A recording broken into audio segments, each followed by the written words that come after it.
오늘 우리에게 주시는 말씀 사도행전 1장 6절부터 11절까지 말씀입니다. 사도행전 1장 6절부터 11절까지 말씀 저와 함께 교독하겠습니다. 사도들이 한자리에 모였을 때에 예수께 여쭈었다.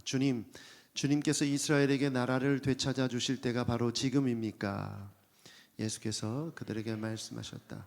때나 시기는 아버지께서 아버지의 권한으로 정하신 것이니 너희가 알 바가 아니다. 그러나 성령이 너희에게 내리시면 너희는 능력을 받고 예루살렘과 온 유다와 사마리아에서 그리고 마침내 땅 끝에까지 이르러 내 증인이 될 것이다. 이 말씀을 하신 다음에 그가 그들이 보는 앞에서 들려 올라가시니 구름에 쌓여서 보이지 않게 되었다. 예수께서 떠나가실 때에 그들이 하늘을 쳐다보고 있는데 갑자기 흰 옷을 입은 두 사람이 그들 곁에 서서 갈릴리 사람들아 쳐다보면서 서 있느냐. 너희를 떠나서 하늘로 올라가신 이 예수는 하늘로 올라가시는 것을 너희가 본 그대로 오실 것이다 하고 말하였다. 아멘. 사도신경으로 말씀을 계속해서 나누고 있습니다. 오늘 6번째 시간 사도신경의 고백은 하늘에 오르시어 전능하신 하나님 우편에 라는 고백입니다. 제가 강의를 하면서 많이 질문하는 질문이 있습니다. 그 질문은 예수님은 어디에 계십니까? 라는 질문이에요. 여러분 예수님 어디 계시죠? 네. 어떤 분이 내 안에라고 말씀하셨는데 한 90% 이상은 내 안에라고 말씀하시더라고요. 정확히 예수님 어디 계십니까? 네, 내 안에 계신데 이제 내 안에 계신 게 아니라 예수님은 승천하셨죠. 사도신경의 신앙 고백을 보면 하늘에 오르시어 전능하신 하나님 우편에 앉아 계신다. 이 예수님의 승천을 우리가 고백하기 때문에 예수님은 지금 하늘 보좌 우편에 앉아 계십니다. 그런데 왜 내 마음에 있다 이렇게 말할까요? 한번 생각을 봤어요. 사람들이 왜 내 마음에 계신다 이렇게 표현할까? 그래서 생각해 봤더니 우리가 예수 그리스도를 전도할 때 예수님을 영접하세요 이렇게 표현하잖아요. 믿으세요라는 표현도 많이 하지만 영접한다는 표현을 많이 합니다. 그래서 마음을 열고 예수님을 모셔드린다라는 이 개념 때문에 예수님 어디 계십니까? 그러면 내 마음에 계십니다. 내가 영접했기 때문에 이렇게 대답하는 것 같습니다. 중요한 질문이 이것이에요. 그렇다면 예수님은 왜 승천하셨는가? 이 질문이 중요합니다. 저는 그런 생각을 해봤어요. 예수님이 지상에서 활동하셨으면 어땠을까? 승천하지 않으시고 부활하신 다음에 하나님의 아들로서 계속 활동하셨으면 어땠을까? 사실 제자들의 마음이 그랬어요. 오늘 본문을 보면 6절 말씀 함께 읽어보겠습니다. 제자들의 마음을 엿볼 수가 있어요. 함께 읽어보죠. 시작. 사도들이 한 자리에 모였을 때에 예수께 여쭈었다. 주님께서 이스라엘에게 나라를 되찾아 주실 때가 바로 지금입니까? 지금 예수님이 부활하셨어요. 승천하시기 전입니다. 그런데 제자들이 물어봅니다. 주님, 이스라엘에게 나라를 되찾아 주실 때가 바로 지금입니까? 이스라엘이라는 국가의 회복을 질문하고 있어요. 무엇을 생각하고 있었던 거예요? 이제 예수님이 부활하셨으니까 이스라엘 국가를 재건할 것이다. 왕이 되셔서 군대를 이끌고 로마와 싸워서 이기고 독립을 쟁취해서 이제 마음껏 하나님의 나라, 하나님의 백성으로 지상 위에 세워진 국가로서 존재할 것이라고 생각했던 것이죠.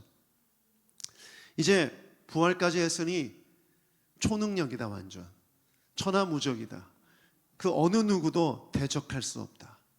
그런 마음과 함께 기대에 부풀었을 거예요. 얼마나 기대했을까요? 내가 이제 예수님 오른쪽, 예수님 왼쪽에 앉아서 좌의정, 정의정, 국방부 장관, 오늘날로 말하면 여러 가지 요직에 앉아서 큰 권세를 누릴 그런 생각을 하고 있었을 거예요. 그런데 예수님이 승천하시니까 얼마나 황당했을까요? 그들의 얼굴을 만약 영화로, 드라마로 연출한다고 한다면 정말 황당하면서도 놀라는 표정을 제가 주문할 것 같아요. 배우들에게. 너무나 놀라운 광경이죠. 그런데 마음속으로는 너무 허무하고 황당한 거예요. 이 두 가지 마음이 같이 섞여 있는 거죠. 자, 이런 상태에서 11절을 보면 이런 말이 들립니다. 11절 같이 한번 읽어보겠습니다. 시작. 갈릴리 사람들아 어찌하여 하늘을 쳐다보면서 서 있느냐. 너희를 떠나서 하늘로 올라가신 이 예수는 하늘로 올라가시는 것을 너희가 본 그대로 오실 것이다 하고 말하였다. 여기서 흰옷 입은 사람들을 천사로 우리가 해석하는데 천사들이 이렇게 말합니다. 갈릴리 사람들아, 제자들이 주로 갈릴리 출신들이었기 때문에 이렇게 말한 거예요. 그런데 이렇게 말합니다. 어찌하여 하늘을 쳐다보면서 서 있느냐. 여러분 이건 무슨 뜻입니까? 책망이죠. 책망이에요. 왜 하늘을 보면서 쳐다보고 있느냐? 제자들의 마음을 안 천사들은 그들의 모습을 책망하고 있는 것입니다. 왜 책망하느냐? 사실 예수님은 승천을 예고하셨습니다. 요한복음 6장 62절 함께 읽어보겠습니다. 시작. 인자가 전에 있던 곳으로 올라가는 것을 보면 어떻게 하겠느냐. 요한복음 7장 33절 34절도 이렇게 기록되어 있어요. 읽어보죠. 시작. 예수께서 그들에게 말씀하셨습니다. 나는 잠시 동안 너희와 함께 있다가 나를 보내신 분께로 간다.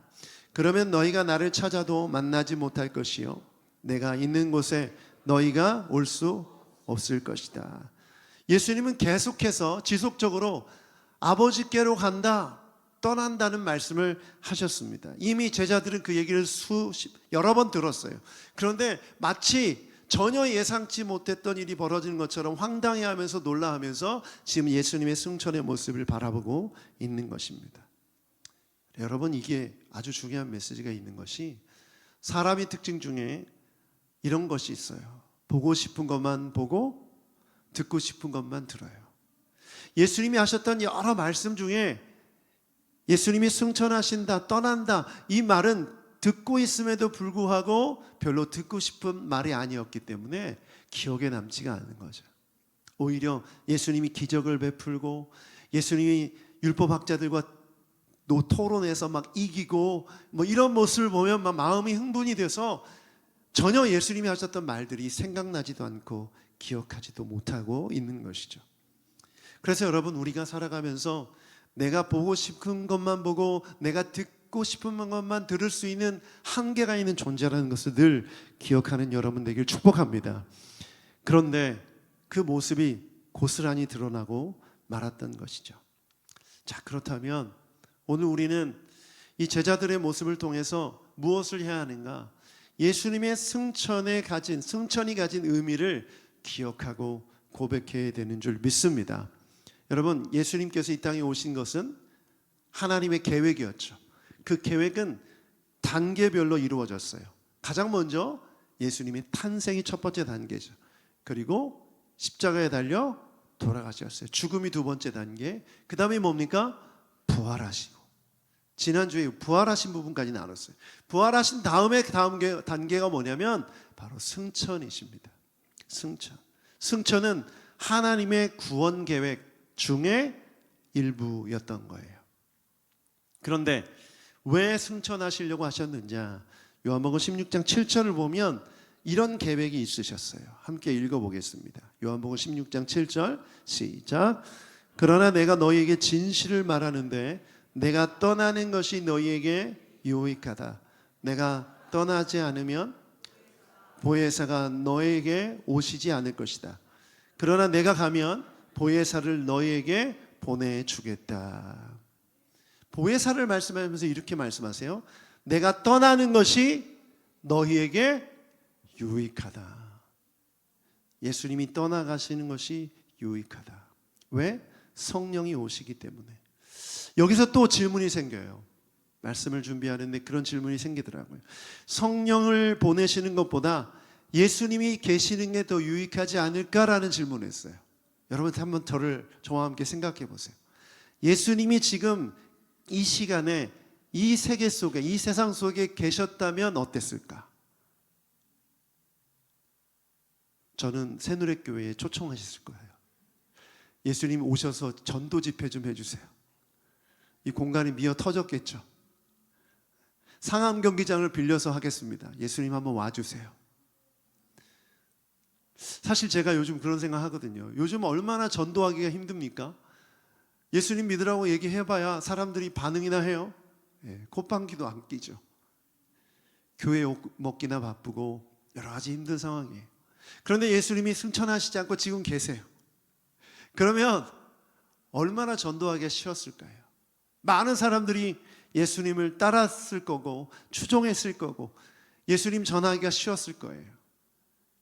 지금은 영상시대니까 예수님이 기적을 베푸시는 일들을 영상으로 찍어서 사람들에게 보여주면 더 잘 믿었겠죠. 저를 따라오고 계시죠? 이런 상상 저만 해본 것 같은데 저는 굉장히 좋더라고요. 한편으로는 와, 내가 목사로서 자부심을 갖고 보십시오, 예수님이 이런 분이십니다, 이렇게 했을 거예요. 여러분, 예수님이 만약 승천하시지 않고 지금 계신다면 우리가 믿고 있는 이 진리는 진리가 아니라 종교가 됐을 거예요. 예수님은 마치 교주처럼 사람들이 추앙하고 따라다니는 그런 세력을 이끄는 지도자가 됐을 거예요. 사람들이 예수님을 이용하려고 했을 것이고 많은 인간이 가지고 있는 연약한 모습이 그 모든 상황 속에서 다 드러났을 거예요. 그래서 여러분, 요한복음 4장 48절 말씀을 보면 이렇게 말씀하고 있어요. 같이 한번 읽어보죠. 시작. 예수께서 그에게 말씀하셨다. 너희는 표징이나 기이한 일들을 보지 않고서는 결코 믿으려고 하지 않는다. 사람들이 심리가 그렇다는 거예요. 예수님을 따라다녔던, 예수님을 추종했던 사람들 중에 무리라는 존재들이 있었는데 무리들은 예수님을 믿고 따라다닌 게 아니라 예수님이 보여주는 그 표징 때문에 신기하고 놀라워서 따라다녔던 거예요. 그런 일들이 예수님이 승천하지 않았다면 이 시대 속에서도 그대로 일어났겠죠. 12제자들은 더 큰 위세를 부렸을 거고 그들은 순교하지 않았을 거예요. 요한복음 20장 29절을 보면 예수님께서 이렇게 말씀하세요. 함께 읽어보죠. 시작. 예수께서 도마에게 말씀하셨다. 너는 나를 보았기 때문에 믿느냐? 나를 보지 않고도 믿는 사람은 복이 있다. 여러분, 지금 예수님을 실제로 보고 그분이 일으킨 기적을 실제로 보고 예수님 믿는 사람이 있습니까? 우리 중에? 아무도 없죠. 따라합시다. 나는 도마보다 낫다. 왜 말 안 하세요? 도마보다 나은 분들이에요. 여러분, 물리적으로 예수님 볼 수가 없는 사람들이잖아요. 그럼에도 불구하고 여러분 예수님 믿었고 구원에 이르렀어요. 그리고 그리스도인으로 지금 살아가고 있어요. 도마는 예수님께서 사역하실 때 그 현장에 직접 같이 있었고 모든 기적을 함께 경험했고 십자가에 달려 돌아가시고 부활하심 또한 봤어요. 그럼에도 불구하고 손을 대봐야만 믿겠다고 했어요.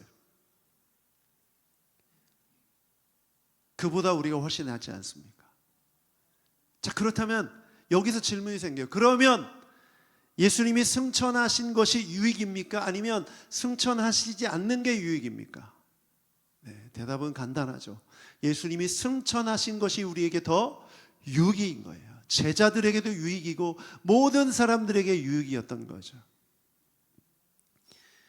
그래서 여러분, 보혜사 성령님이 중요해요. 다음 주에도 자세히 나누겠지만 여러분 생각해 보십시오. 예수님은 승천하셨지만 성령님이 오셔서 우리가 예배하는 그 어떤 곳이든 그곳에 하나님의 임재를 경험케 해주시는 줄 믿습니다.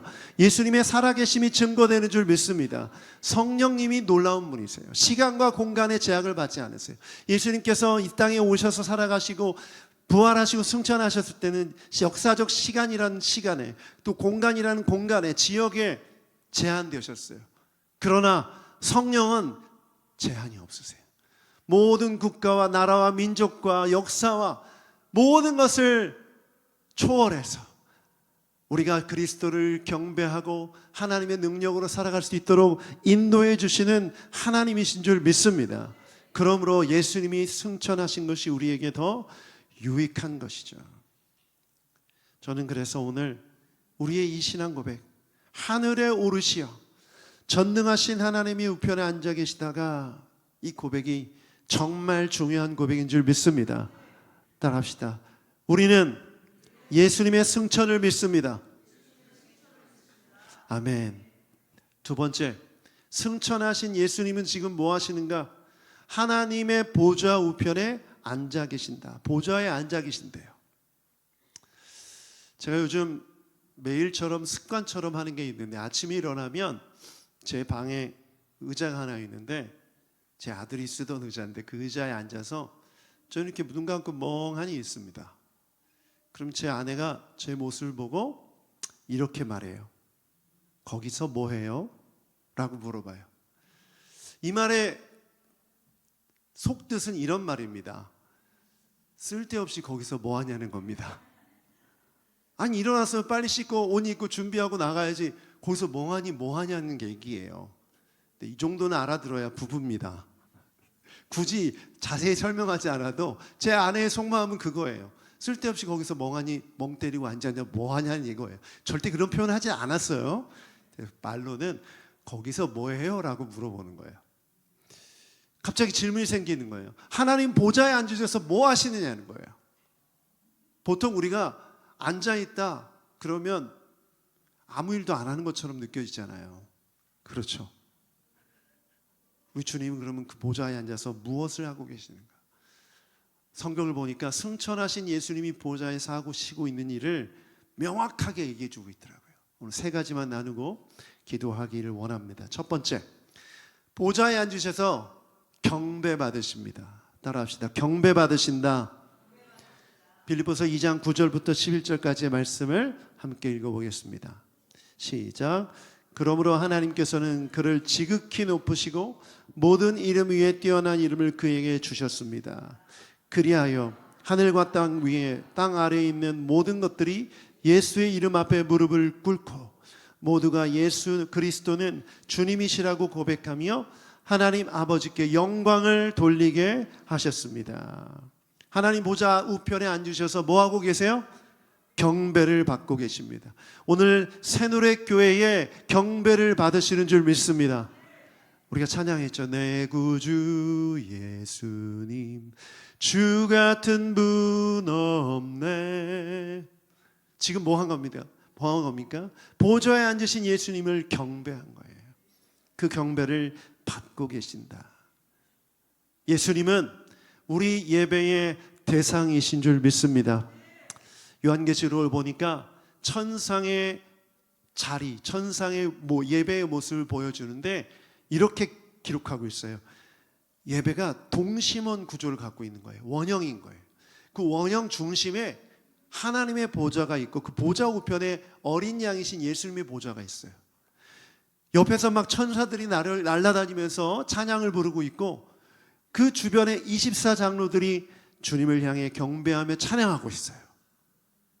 이 예배의 중심에 누가 계신 거예요? 하나님 아버지와 예수 그리스도. 그러므로 우리가 하나님 예수님께서 승천하셔서 하늘 보좌 우편에 앉으셔서 모든 교회와 그리스도인들이 예배를 받으신다. 이건 정말 중요한 신앙 고백이에요. 여러분, 우리의 사도신경에 보좌에 앉으셔서 이 고백이 얼마나 중요한 것인지 깨닫는 여러분 되길 축복합니다. 우리는 예수님을 경배하는 줄 믿습니다. 우리의 경배를 예수님이 지금도 받고 계심을 믿습니다. 그래서 예배를 통해 하늘과 땅이 연결되는 거예요. 할렐루야.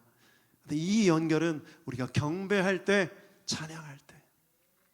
두 번째, 예수님은 무엇을 하고 계십니까? 따라합시다. 예수님은 다스리십니다. 에베소서 1장 20절부터 22절까지 읽어보죠. 시작.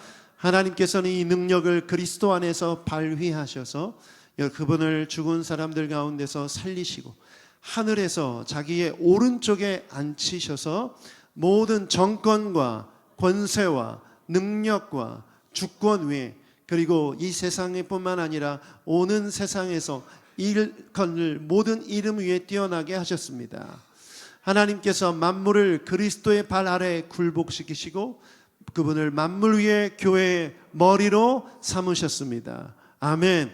예수님 보좌에 앉으셔서 무엇을 하십니까? 만물을 다스리시는 줄 믿습니다. 예수님 모든 정권, 이 세계에 존재하는 그 어떤 정권보다 위에서 통치하신 줄 믿습니다. 모든 권세보다 뛰어나시며 능력과 주권 위에 계십니다. 여러분, 이 믿음은 정말 중요한 거예요. 우리 주님의 통치, 예수님의 통치. 왕의 보좌에 앉아서 다스리심을 믿는 하나님의 백성으로 살아가는 여러분 되기를 축복합니다.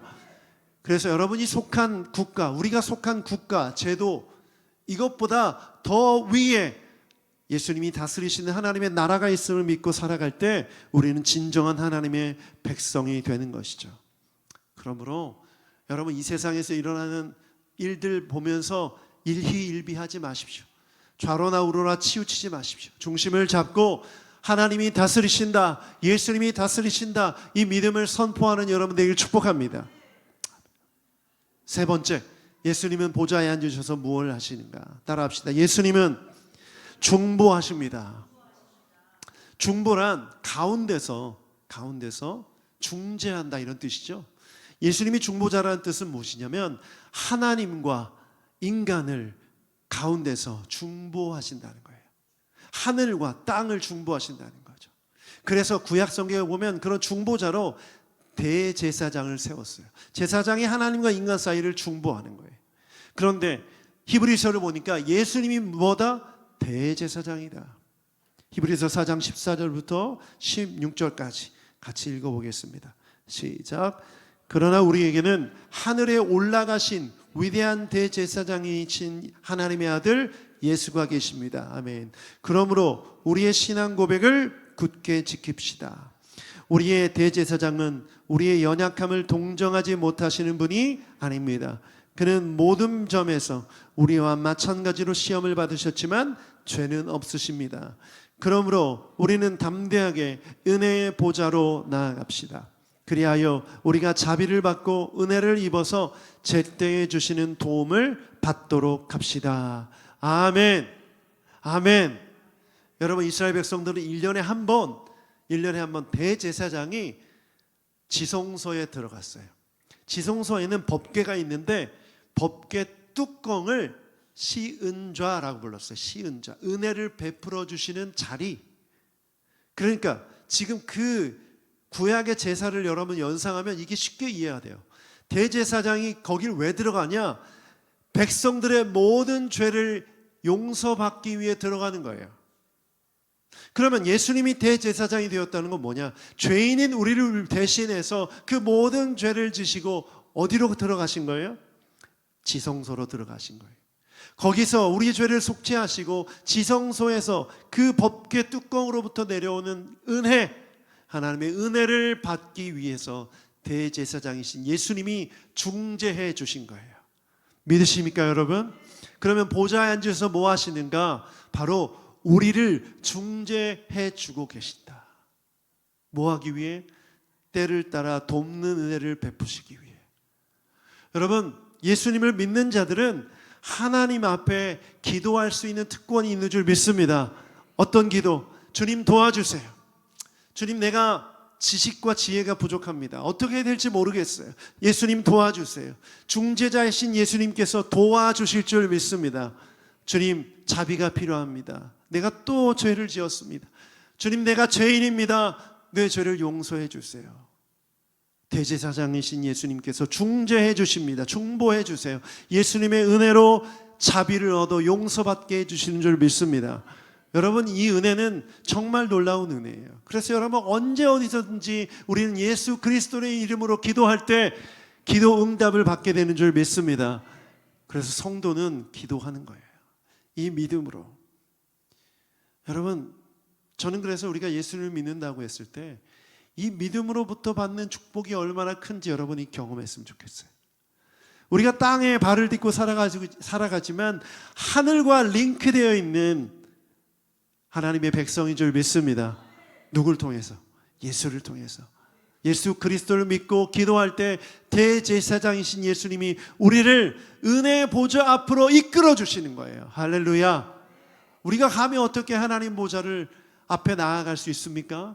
우리가 감히 어떻게 하늘의 차원으로 올라갈 수 있습니까? 우리의 능력으로는 부족해요. 그러나 예수 그리스도가 우리의 중보자가 되어주셔서 가능케 하신다.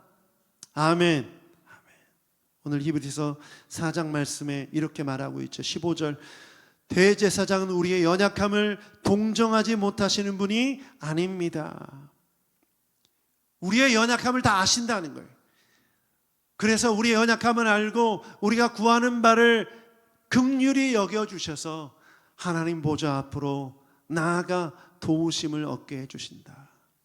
여러분, 지금 보좌에 앉으신 예수님이 이 일을 하고 계십니다. 믿으십니까? 그러면 기도 왜 안 하세요, 여러분? 기도하세요. 포기하지 마시고 인내로 기도하시기 바랍니다. 여러분의 문제를 놓고 기도할 때 우리의 연약함을 돌보시고 긍휼히 여기시는 주님께서 반드시 응답해 주실 줄 믿습니다. 주의할 점이 있죠. 주권은 누구에게 속했죠? 방금 우리가 나눴죠. 주권은 누구에게? 하나님께. 하나님의 때에 하나님의 방법으로 하나님의 뜻이 이루어지는 거예요. 조급해하지 마시고 반드시 이루어지는 줄 믿습니다.